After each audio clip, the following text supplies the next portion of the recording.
সবার সামনে সেনা লড়িয়াকে উচিত শিক্ষা দিয়ে রোহিতের হাত ধরে অফিস থেকে বের হয়ে আসে ফুলকি।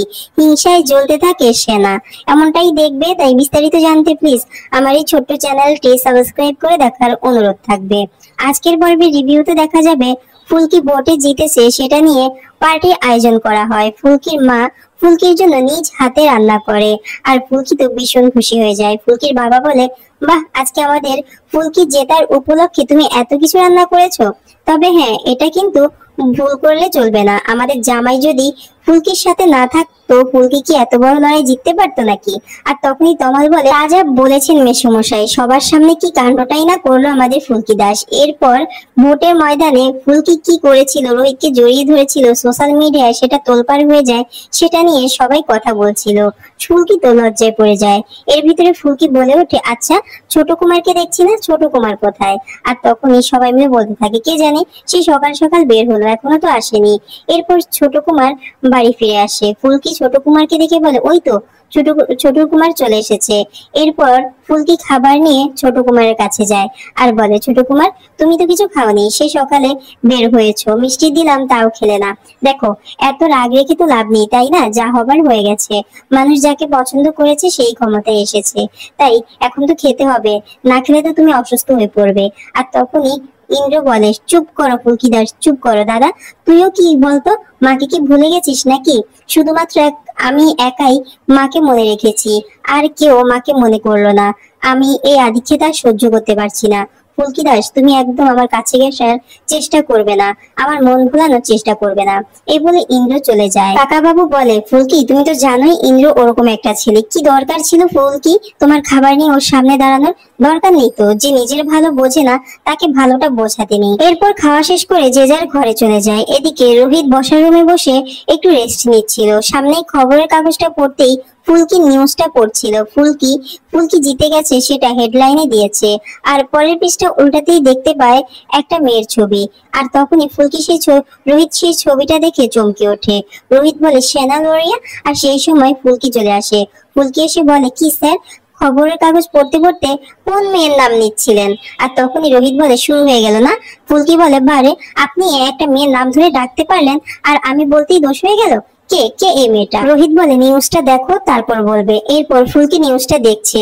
রোহিত বলে, দেখো 7 বছর আগে ও অ্যাক্সিডেন্ট হয়েছে, একদম কোমায় চলে গেছে।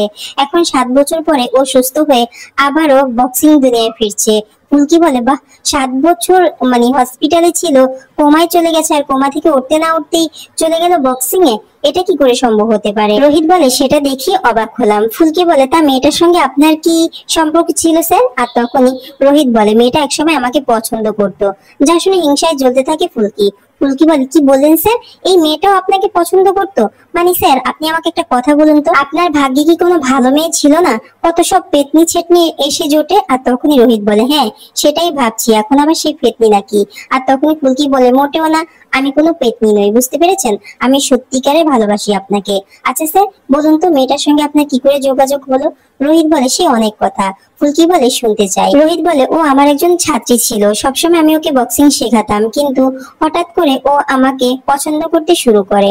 আমি যখন একটা রুমের ভিতরে ফ্রেশ হচ্ছিলাম, হঠাৎ একদিন ও আমার রুমের ভিতরে ঢুকে পিছন থেকে আমাকে জড়িয়ে ধরে। আমি তো দেখি অবাক হয়ে গেলাম। আর তখনই ফুলকি বলে, কি সোজা একদম জড়িয়ে ধরেছে? রোহিত বলে, সেটাই তো করেছে। ফুলকি বলে, তখন তখন আপনি কি করেছেন? রোহিত বলে, আমি আবার কি করব, আমি ধাক্কা দিয়ে সরিয়ে দিয়েছি, ওকে বলেছি রুম থেকে বের হয়ে যেতে, কিন্তু ও যেটা করলো আমি দেখি অবাক হয়ে যাই। ফুলকি বলে, কি করলো? রোহিত বলে, ও দরজাটা লাগিয়ে দিল, আর আবারও আমার কাছে আসতে শুরু করলো। ওর এমন ব্যবহার দেখে আমি আশ্চর্য হয়ে যাই। ওকে আমি কয়েকটা কথা শুনিয়ে রুম থেকে বের হয়ে যাই, আর সেটাও সহ্য করতে পারলো না। আর তখনই ও অ্যাক্সিডেন্ট করে। নেশাগ্রস্ত হয়ে গাড়ি চালাতে গিয়ে অ্যাক্সিডেন্ট করে, সেই 7 বছর আগে। তারপর কি হয়েছে আমি জানি না, আমি তো সেখান থেকে চলে এসেছি। আমি ওকে রিকোয়েস্ট করেছি, ওকে আমি পছন্দ করি না সেটা ও মেনে নিতে পারেনি, সেই জন্য এই অ্যাক্সিডেন্টটা ঘটিয়েছে। এরপর ফুলকি বলে, ওরে বাবা, কত কাণ্ড সব হয়ে গেল। তবে হ্যাঁ স্যার, যত সাচ্চুনি আপনার জীবনে আসুক না কেন, আমি কিন্তু আপনাকে সত্যিকারে ভালোবাসি। আমার জীবনে আপনি ছাড়া কেউ নেই। আপনি কিন্তু আমাকে ছাড়া কোথাও যাওয়ার চিন্তা করবেন না। এই যে রাজমহলের এত এত দায়িত্ব ফুলকি দাস কি একা একা সামলাতে পারবে নাকি? আপনাকে লাগবে তো, তাই ফুলকি দাসের সাথে আপনাকেও চাই। আর তখনই রোহিত বলে, তাই নাকি? হ্যাঁ, আমি তো সবসময় তোমার পাশে আছি। ওদিকে কোমা থেকে ফিরে সেনা লড়িয়া আবার বক্সিং জগতে ফিরে এসেছে। আর তখনই সেনার বাবা এসে বলে, হ্যাঁ রে, 7 বছর আগের ঘটনা তুই এখনো বলতে পারছিস না? কি দরকার ছিল আবারও এই জগতে ফিরে আসা বলতো? সবে সবে তুই একদম কোমা থেকে ফিরে এসেছিস, এখন আবারও এসব নিয়ে পড়েছিস? একটা কথা শুনে রাখ, রোহিত কিন্তু এখন ম্যারিড, তাই তুই ওকে পাওয়ার আশা একদম করবি না। আর ওর স্ত্রী কে জানিস? ফুলকি দাস। আর মেয়েটা কত কাণ্ড ঘটিয়েছে অনলাইন সোশ্যাল মিডিয়ায়, তো এসব নিয়ে তোলপাড় হয়ে যাচ্ছে। তুই কিছু দেখতে পাস না নাকি? মেয়েটা এখন এমএলএ, বুঝতে পেরেছিস তো? তাই ওদিকে পা বাড়ালে হবে না। আর তখনই সেনা লড়িয়া রোহিতের ছবিগুলো দেখতে থাকে আর পুরোনো কথাগুলো মনে করতে থাকে। বলে, বাবা, আমি সবকিছুই জানি, তাই আমাকে এসব দেখি কোনো লাভ হবে না। সেনার বাবা বলে, আমি তোমাকে ভুল পথ থেকে সঠিক পথে আনতে চাইছি, তুমি একদম ভুল পথে যাবে না। এই বলে সেনার বাবা চলে যায়। এদিকে সেনা বলে, আমি শুধু রোহিতের, আর রোহিত শুধু আমার, আমার ছাড়া রোহিত আর কারো হতেই পারে না। এরপর সেনা লড়িয়া সিদ্ধান্ত নেয় ফুলকি আর রোহিতের কাছে যাবে। এদিকে ফুলকি নিজের অফিসে বসে কাজ করছিল, আর তখনই রোহিত চলে আসে। রোহিত এসে বলে, ফুলকি, তোমার কাজ শেষ হয়েছে? আর তখনই ফুলকি বলে, আপনি এসেছেন, এখন হয়ে গেছে। আপনার ওখানে স্টোরের কাজ শেষ হয়ে গেছে? আর তখনই রোহিত বলে, না, শেষ হয়নি, বর্মা ফোন করেছিল। বর্মা ফোন করে জরুরি তরফ করেছে, নাকি অনেক বড় করে পুজো করবে। আর তখনই ফুলকি বলে, তাই নাকি? তাহলে তো আমাদের সবাইকে যেতে হবে। রোহিত বলে, হ্যাঁ, সেই জন্যই তো তোমাকে নিতে এলাম, চলো দুজন মিলে একসাথে যাই। এই বলে রোহিত আর ফুলকি যখনই যেতে লাগবে, আর তখনই দরজার সামনে এসে দাঁড়ায় সেনা লড়িয়া। ওকে দেখে তো চমকে ওঠে ফুলকি আর রোহিত। রোহিত অবাক হয়ে বলে, সেনা, তুমি এখানে? আর তখনই সেনা বলে, কেন, আমাকে দেখে অবাক হচ্ছ নাকি? না, 7 বছর আগে কিছু লেনাদেনা ছিল, সেগুলোই চোকাতে চলে আসলাম। আর তখন রোহিত বলে, কি কি চোকাতে চলে আসলে, বুঝলাম না। আর তখনই সেনা নিজের উকিলকে ডাকে।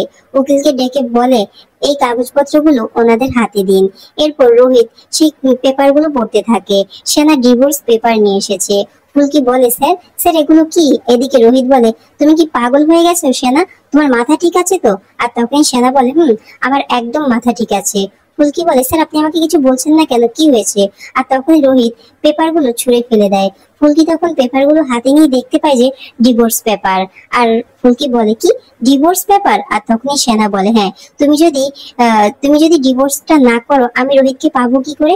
অনেক তো রোহিতের সঙ্গে ছিলে, এবার রোহিতকে ছেড়ে দাও, আমি রোহিতকে বিয়ে করব, রোহিত শুধু আমার, বুঝতে পেরেছো? তাই এবার তুমি আমার আমার রাস্তা থেকে চলে যাও। ফুলকি তো প্রচন্ড রেগে যায়। ফুলকি রেগে গিয়ে বলে, এবার আমার আসল বক্সিং দেখবি শাকচুন্নি। এত শাকচুন্নিকে সামনে আসলাম, আর তোকে পারবো না, দেখি তুই কত বড় বক্সার হয়েছিস। এই বলে ফুলকি কোমরে কাপড় গুঁজে সেনাকে ঘুষি মারতে ছুটে আসে। রোহিত বলে, ফুলকি, করছো কি? আর তখনই ফুলকি বলে, দেখতে পাচ্ছেন না এই সাতচুন্নিটা কি করছে? ও নাকি আমার বিবাহিত বরকে, আমার বরকে নাকি ও কেড়ে নেবে, আমি নাকি ডিভোর্স দিয়ে দিব। ওরে সাতচুন্নি, শুনে রাখ, আমার বর আমারই আছে, আমারই থাকবে, তোর কখনো হবে না, বুঝতে পেরেছিস? তুই সারা জীবন যেমন একা কাটিয়ে এসেছিস, এখনো একাই থাকবি, আর না হলে ফুলকির জালে পড়ে তুই একদম ঝাঁঝরা হয়ে যাবি। এই বলে ফুলকি রোহিতের হাত ধরে সেনার সামনে থেকে চলে যায়। সেনা তখন হিংসায় জ্বলতে থাকে। এদিকে ফুলকি তো প্রচন্ড রেগে যায়, বাড়িতে এসেও তাড়না করতে থাকে। আর তখনই আদিত্য বলে, কি ব্যাপার, ফুলকি এত রেগে আছে কেন রোহিতদা? আর তখনই রোহিত বলে, কি আর বলবো বলতো, 7 বছর আগের ঘটনা আবারও আমার জীবনে ফিরে এলো, এখন আমি কি করব? মেয়েটা যদি আমাকে পছন্দ করে। আর তখনই ফুলকি বলে, ওকে আমি না ছিঁড়ে খাবো, বুঝতে পেরেছেন স্যার?